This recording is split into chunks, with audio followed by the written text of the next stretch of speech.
تھے۔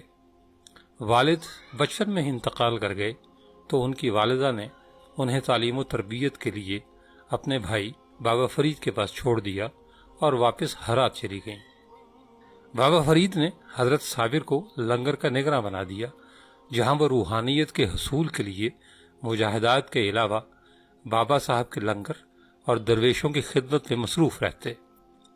12 سال بعد ان کی والدہ اجودھن آئیں اور بیٹے سے ملاقات کی خواہش کی۔ بابا صاحب نے حضرت صابر کو بلا بھیجا تو ماں اپنے سامنے ہڈیوں کو ایک پنجر کو کھڑا دیکھ کر رونے لگ گئی۔ بھائی سے شکایتاً کہا کہ میرے علی احمد کے ساتھ آپ نے کیا کیا ہے؟ بابا فرید نے جواب دیا کہ میں نے تو اسے لنگر خانے کا نگراں بنایا تھا۔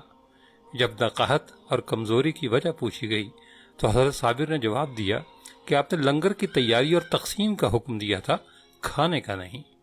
معلوم ہوا کہ آپ 12 سال جنگل کی جڑی بوٹیاں اور گھاس پھوس کھا کر گزارا کرتے رہے تھے۔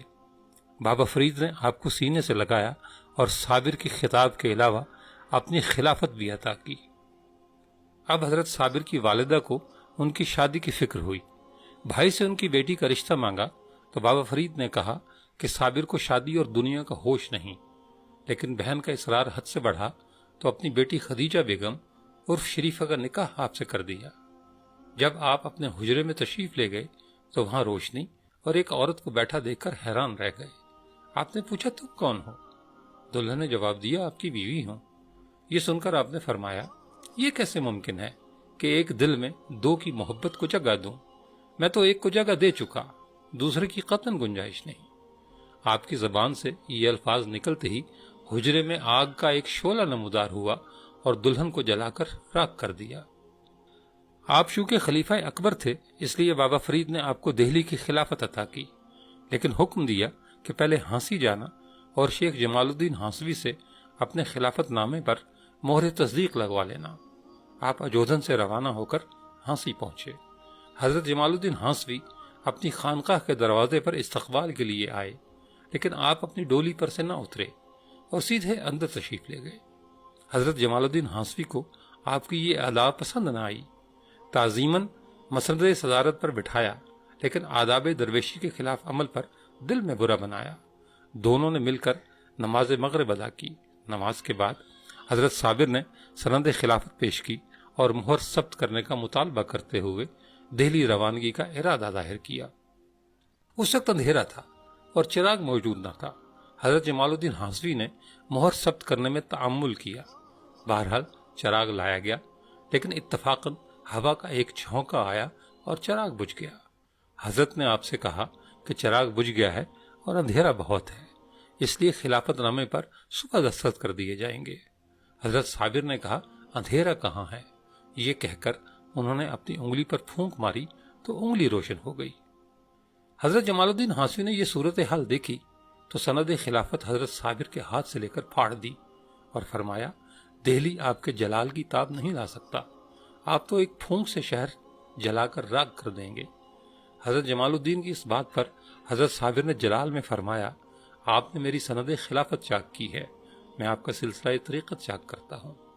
حضرت جمال الدین نے پوچھا اول سے یا آخر سے؟ حضرت صابر نے فرمایا اول سے، اور اسی وقت اٹھ کر واپس اجودھن یعنی پاک پتن روانہ ہو گئے۔ عین اسی وقت بابا فرید اپنی مجلس میں مریدین سے فرما رہے تھے آج دین کے دو پہلوانوں میں لڑائی ہو رہی ہے، اللہ خیر کرے۔ حضرت صابر نے بابا فرید کے پاس پہنچ کر تمام واقعہ سنایا تو آپ نے فرمایا کہ جمال کے پھاڑے کو فرید نہیں سی سکتا۔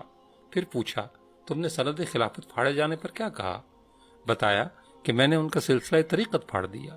بابا فرید نے دریافت کیا اول سے یا آخر سے؟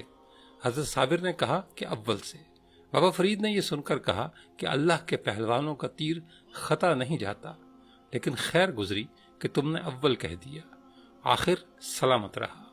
تمہارے مریدوں میں سے ایک ایسا صاحب ولایت ہوگا جس کی دعا سے یہ سلسلہ دوبارہ جاری ہو جائے گا۔ یہ شیخ جلال الدین پانی پتی کی طرف اشارہ تھا۔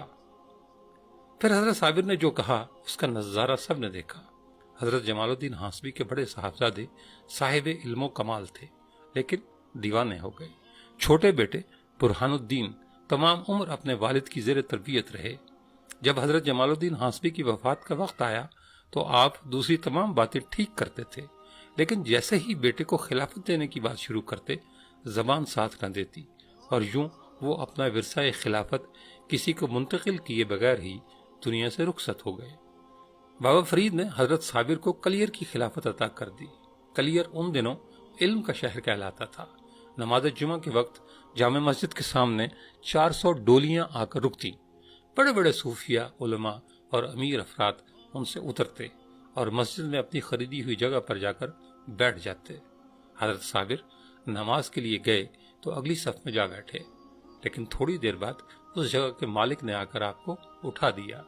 دوسری جگہ بیٹھے تو وہاں بھی یہی ہوا، حتیٰ کہ آپ مسجد سے باہر نکل گئے۔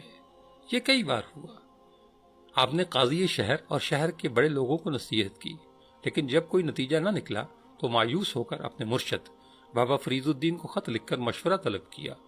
بابا فرید نے جواب دیا، کلیر کے معاملہ تمہارے اختیار میں ہے، اپنی مرضی سے جو چاہو کرو۔ مرشد کی اجازت کے بعد آپ ایک بار پھر نماز جمعہ کے لیے مسجد تشریف لے گئے تو وہی ہوا جو پہلے ہوا کرتا تھا، لیکن اس بار ضبط جواب دے چکا تھا۔ جیسے ہی نماز شروع ہوئی اور نمازی سجدے میں گئے تو حضرت نے مسجد کی طرف نگاہ غضب سے دیکھا اور فرمایا، اے مسجد، کبھی تو بھی سجدہ کر لیا کر۔ حضرت کا یہ کہنا تھا کہ مسجد دھڑام سے گر گئی اور تمام نمائشی صوفیہ، عمرہ اور علماء ملبے تلے دب کر ہلاک ہو گئے۔ اس کرامت کے ظہور پر بہت سے لوگ آپ کے معتقد ہو گئے، مگر باقی آپ کی غضب ناکی پر آپ کے خلاف ہو گئے۔ مسجد کے واقعے